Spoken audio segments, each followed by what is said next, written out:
Eden মহিলা college campus, এখন একজন ছেলে শিক্ষার্থী কিভাবে ইডেন মহিলা কলেজ ক্যাম্পাস এবং আমরা যারা বর্তমানে ঢাকা কলেজে পড়াশোনা করতেছি তারা ভবিষ্যতে কোন পরিচয় দিব, আমরাও কি বহিরাগত বলে বিবেচিত হব কিনা, এত বছর ধরে আমাদের যে অ্যালামনাই অ্যাসোসিয়েশন গুলো আছে তারা কোন পরিচয়ে ঢাকা কলেজে আসবে, বিশ্ববিদ্যালয় 7টি ক্যাম্পাস হিসেবে পরিচালিত হইবে।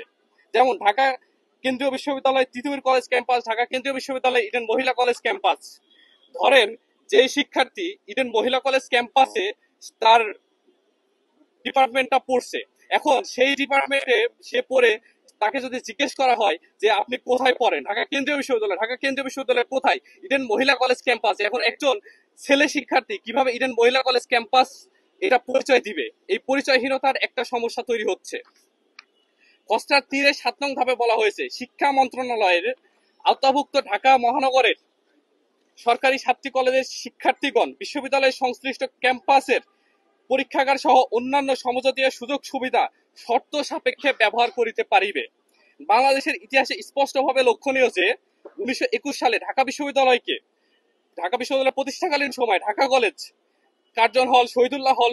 তাদের এবং ঢাকা কলেজের শিক্ষার্থী তাদের লাইব্রেরি, বই খাতা সহ সবকিছু দিয়ে সহযোগিতা করেছে বিশ্ববিদ্যালয়কে, এবং সেই সেই কারণে কিন্তু লক্ষণীয় যে ঢাকা বিশ্ববিদ্যালয়কে দিয়ে দেওয়া সেই ক্যাম্পাসে সেই ঢাকা কলেজের শিক্ষার্থীরা বহিরাগত হিসেবে পরিচিত হচ্ছে। তাহলে আজ 2025 সালে এসে আমরা আমাদের ক্যাম্পাসে সবকিছু একটা নবগঠিত বিশ্ববিদ্যালয়কে দান করতেছি, এবং পরবর্তীতে আমাদের যেই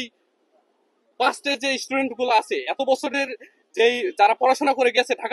ঢাকা কলেজ থেকে, এবং আমরা যারা বর্তমানে ঢাকা কলেজে পড়াশোনা করতেছি তারা ভবিষ্যতে কোন পরিচয় দিব, আমরাও কি বহিরাগত বলে বিবেচিত হব কিনা, এ বিষয়ে খসড়ায় আমরা সুস্পষ্ট কোনো কিছু পাই নাই, শিক্ষা মন্ত্রণালয় আমাদের সুস্পষ্ট কোনো কিছু জানাই নাই। 2 এর ল অনুযায়ী কলেজগুলোর প্রায় 200 বছরের অ্যালামনাই পরিচয় সম্পূর্ণভাবে মুছে ফেলা হচ্ছে। একই সাথে প্রস্তাবিত মডেলের বাস্তবায়ন হলে ক্যাম্পাসে অধ্যয়নরত বর্তমান ও সাবেকরা বহিরাগত বলে পরিগণিত হবে। অর্থাৎ এত বছর ধরে আমাদের যে অ্যালামনাই অ্যাসোসিয়েশন গুলো আছে তারা কোন পরিচয়ে ঢাকা কলেজে আসবে এবং কোন পরিচয় দিয়ে তারা পরবর্তীতে তাদের অ্যালামনাই অ্যাসোসিয়েশন পরিচালিত করবে, এ বিষয়ে কোনো সুস্পষ্ট ব্যাখ্যা আমরা পাইনি।